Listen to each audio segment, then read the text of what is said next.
नमस्कार साथियों, study battle YouTube channel में एक बार आपका फिर से स्वागत है। जैसा कि यूपी टेट और सी टेट की सीरीज़ में हम कुछ काफ़ी इंपॉर्टेंट टॉपिक्स को, काफ़ी इंपॉर्टेंट फैक्ट्स को डिस्कस कर रहे हैं। उसी सीरीज़ में आज हम बहुत इंपॉर्टेंट टॉपिक डिस्कस करेंगे। जैसा कि पिछली वीडियो में आपने देखा होगा, हमने पोषण से रिलेटेड इंपॉर्टेंट टॉपिक डिस्कस किया था, जिसमें पोषण से रिलेटेड जो फैक्ट्स और फिगर्स प्रीवियस ईयर में आए हुए हैं उसको हमने डिस्कस किया था। उसी सीरीज़ में आज हम विटामिन्स के बारे में डिस्कस करेंगे कि कैसे कैसे क्वेश्चंस आते हैं आपके एग्ज़ाम में।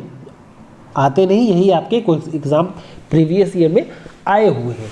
ओके, आइए वीडियो को स्टार्ट करते हैं। वीडियो को स्टार्ट करने से पहले अगर आप चैनल पर नए हैं तो चैनल को आप सब्सक्राइब करिए और बेल आइकन को प्रेस करना मत भूलिए, जिससे आपको नया वीडियो आए तो उसका नोटिफिकेशन आपको सबसे पहले मिल जाए। आइए वीडियो को स्टार्ट करते हैं। यहाँ पे सबसे पहला क्वेश्चन दिया हुआ है कि खनिज लवणों की कमी से रक्त को नहीं मिल पाता है। क्या नहीं मिल पाता है? अगर खनिज लवण या इसी को हम मिनरल्स कहते हैं, इनकी कमी से शरीर को हीमोग्लोबिन, रक्त को जो है वो हीमोग्लोबिन नहीं मिल पाता है। ओके, घेंघा नामक रोग उत्पन्न होता है। घेंघा नामक रोग किसकी कमी से उत्पन्न होता है? जिसको हम आयोडीन या खनिज लवण कहते हैं। मिनरल सॉल्ट या आयोडीन की कमी से घेंघा नामक रोग उत्पन्न होता है। विटामिन ए की कमी से बालकों में कौन सा रोग हो जाता है? विटामिन ए की कमी से बालकों में रतौंधी नामक रोग होता है। ओके, विटामिन बी की कमी से कौन सा रोग होता है? विटामिन बी की कमी से बेरी, देखिए बी से आप याद कर सकते हो, बी से बेरी रोग, और विटामिन ए की कमी से रतौंधी। अगला यहाँ पे 5th नंबर दिया है, काफ़ी इंपॉर्टेंट है। पेलाग्रा रोग किस विटामिन की कमी से होता है? ये विटामिन बी की ही कमी से होता है। बेरी भी और पेलाग्रा दोनों रोग जो है वो विटामिन बी की कमी से होते हैं। विटामिन बी कॉम्प्लेक्स किसको कहा जाता है? देखिए, विटामिन, आपने बी कॉम्प्लेक्स का नाम सुना होगा। बी कॉम्प्लेक्स का मतलब है B1, B2, B3, इन तीनों को हम बी कॉम्प्लेक्स कहते हैं। देखिए ये लिखा हुआ ना, B1, B2 और B3, इनको हम बी कॉम्प्लेक्स कहते हैं।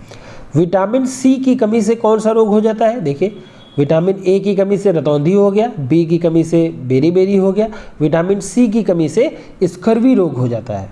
ओके, स्कर्वी रोग।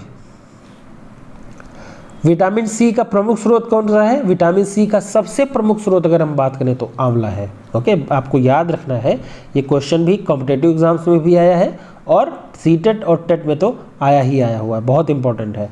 विटामिन सी का सबसे प्रमुख स्रोत जो है वो आंवला है। और विटामिन सी किन फलों में मिलता है? तो जो खट्टे फल है, जैसे नींबू हो गया, ओके, संतरा हो गया, मौसम्मी हो गया, इन सब में आपके विटामिन सी होता है। सबसे प्रमुख आंवला में।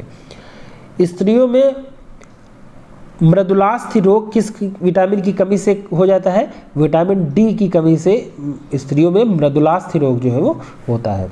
विटामिन डी की कमी से रोग कौन सा होता है? सूखा रोग होता है। ओके, जिसको हम इंग्लिश में रिकेट्स कहते हैं। रिकेट्स रोग जो है वो विटामिन डी की कमी से होने वाला रोग है। फिर यहाँ पे आगे देखते हैं, विटामिन ई की कमी से स्त्रियों में संभावना हो जाती है। विटामिन ई की जब स्त्रियों में कम हो जाता है तो बांझपन और गर्भपात, इन दो समस्याओं का स्त्रियों को सामना करना पड़ता है विटामिन ई की कमी से। विटामिन के का प्रमुख स्रोत क्या है? देखिए, विटामिन के का सबसे प्रमुख स्रोत है केला, गोभी और अंडा।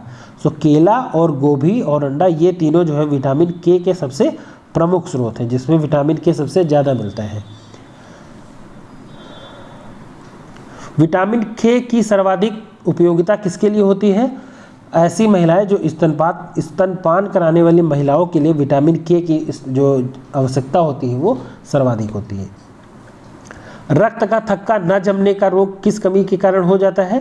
देखिए, जिस व्यक्ति के खून में विटामिन के की कमी होती है, अगर विटामिन के की कमी है किसी व्यक्ति के शरीर में, तो उसमें जो रक्त का थक्का, जिसको हम ब्लड क्लॉट कहते हैं, उसको न जमने का रोग किस विटामिन के अभाव में होता है? विटामिन के अभाव में।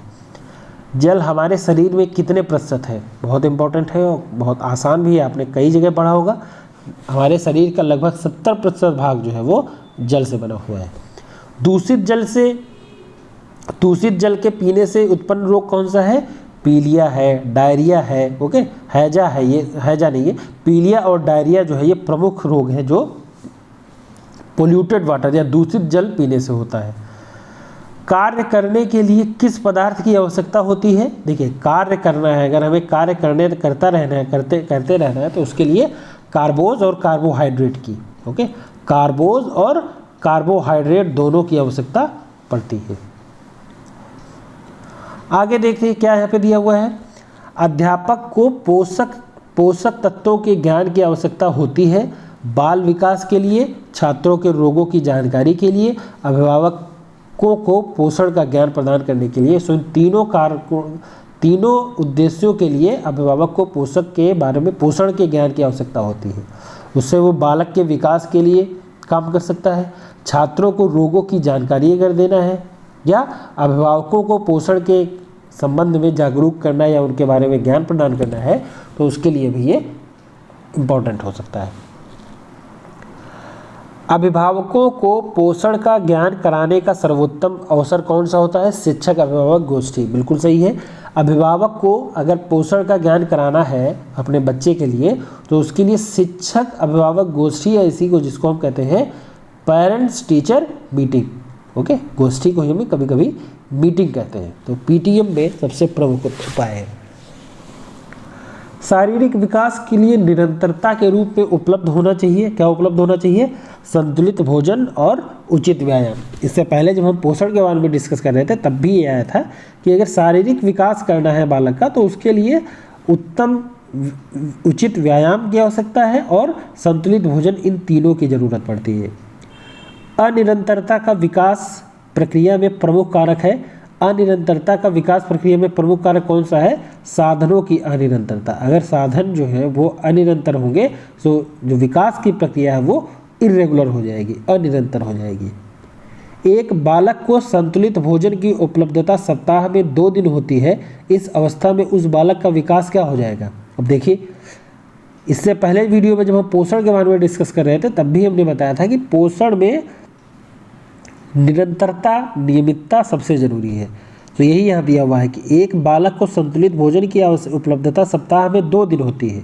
सो केवल अगर 2 दिन उसको भोजन मिलेगा तो उस अवस्था में उसका जो विकास है वो अनियमित हो जाएगा, ओके। सो नियमितता भी होनी चाहिए पोषण में। साधनों की निरंतरता में बालक का विकास की गति को क्या हो जाएगी? तीव्र हो जाएगी। साधनों की निरंतरता में बालकों के विकास की गति तीव्र हो जाएगी। साधन की अनिरंतरता बालक विकास को मंद बनाएगी, बिल्कुल सही है। एक बालक में विद्यालय के प्रथम दिन अध्यापक एवं विद्यालय के प्रति अरुचि उत्पन्न हो जाती है, तो उसका प्रारंभिक अनुभव माना जाएगा दोषपूर्ण। क्यों? क्योंकि वो पहले दिन जब विद्यालय गया तो उसको प्रथम दिन ही अध्यापक एवं विद्यालय के प्रति अरुचि उत्पन्न होगी। किन कारणों से हुई वो नहीं पता, वो अलग फैक्टर है, लेकिन उसमें अरुचि पैदा हो गई, तो इससे उसका जो अधिगम हो जाएगा या उसका प्रारंभिक अनुभव हो जाएगा वो दोषपूर्ण हो जाएगा, ओके, या निगेटिव हो जाएगा। सर्वोत्तम विकास के लिए प्रारंभिक अनुभवों का स्वरूप कैसा होना चाहिए? देखिए, अगर सर्वोत्तम विकास करना है तो उसके लिए जो प्रारंभिक अनुभव है उनका स्वरूप जो है वो सुखद होना चाहिए, दोषपूर्ण नहीं होना चाहिए। एक बालक प्रथम अवसर पर एक विवाह समारोह में जाता है, वहाँ उसको अनेक प्रकार की विसंगति दृष्टिगोचर होती है, तो माना जाएगा कि बालक का सामाजिक विकास कैसा हो जाएगा?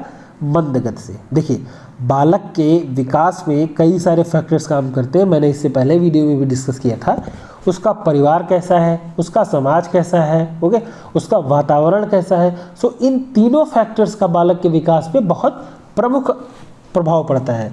सो पहली बार जब वो विवाह समारोह में गया और वहाँ उसको अनेक प्रकार की विसंगतियाँ देखने को मिली, तो ये मान लिया जाएगा कि उसका विकास जो है, वो जो सामाजिक विकास है, वो बहुत मंद गति से होगा, क्योंकि वो जब पहली बार गया और पहली बार में ही उसको जब निगेटिविटी दिखी, सामाजिक अपने आसपास के समाज में विसंगतियाँ दिखी, तो उसका जो विकास है वो मंद गति से, स्लो रेट से होगा। लास्ट क्वेश्चन यहाँ पे दिया हुआ है कि शिक्षण कार्य में बालक के प्रारंभिक अनुभव को उत्तम बनाने का कार्य करने के लिए शिक्षक को प्रयोग करना चाहिए। देखिए, शिक्षण सूत्र, कई तरह के शिक्षण सूत्र बताए गए हैं। तो अगर शिक्षण कार्य में बालक के प्रारंभिक अनुभव को उत्तम बनाना है तो उसके लिए प्रमुख तरह के कई तरह के शिक्षण सूत्र हैं, उसका प्रयास, शिक्षण सूत्रों का प्रयोग जो है वो शिक्षक कर सकता है। ओके, सो ये पोषण से रिलेटेड पिछले वीडियो में हमने विटामिन से रिलेटेड क्वेश्चंस हुए। इससे पहले वीडियो में हमने पोषण से रिलेटेड कुछ इंपॉर्टेंट टॉपिक्स जो स्टेटमेंट है या क्वेश्चंस हैं उसको हमने डिस्कस किया था। ओके, सो ये आज का वीडियो रहा। अब आप अपनी प्रतिक्रिया जरूर दीजिए और मैंने पहले भी बताया था कि आप वीडियोस को रिवाइज करते रहिए। जो चैनल की कम्युनिटी टैब है और चैनल को सब्सक्राइब करना मत भूलिए, क्योंकि उससे नया वीडियो अगर कोई आता है तो आपको तुरंत नोटिफिकेशन मिल जाएगा। और चैनल की कम्युनिटी टैब रेगुलर विजिट करते रहिए, क्योंकि उसमें मैं जनरली क्वेश्चंस पोस्ट करता रहता हूँ।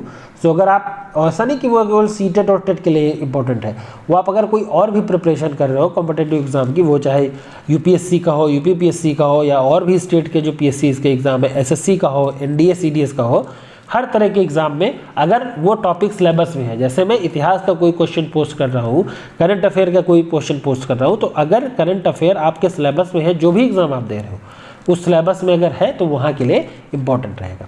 ओके, सो अगले वीडियो में हम इसी तरह के कुछ और क्वेश्चंस को डिस्कस करेंगे, लेकिन आप अपनी प्रतिक्रिया जरूर दीजिए। उससे थोड़ा मुझको ये भी लगेगा कि हाँ, मुझे कहाँ पे ज़्यादा और ज़्यादा, अगर आप समझ रहे हो ढंग से चीज़ों को तो मुझे कम बात करनी है, मीन्स कम एक्सप्लेन करना है, या ज़्यादा विवरण देना है, डिस्क्रिप्शन ज़्यादा देना है, या अगर आप फ़ायदेमंद रह रहे हैं ये लेक्चर्स, जो सेशंस चल रहे हैं, अगर ये आपके लिए फ़ायदेमंद रह रहे हैं तो आप वो भी कमेंट बॉक्स में कमेंट करिए। उससे थोड़ा उत्साहवर्धन होता है और अच्छा करने का जो प्रेरणा मिलती है। ओके, सो अगले वीडियो में हम कुछ और क्वेश्चंस के साथ डिस्कस करेंगे, मिलेंगे, तब तक के लिए धन्यवाद।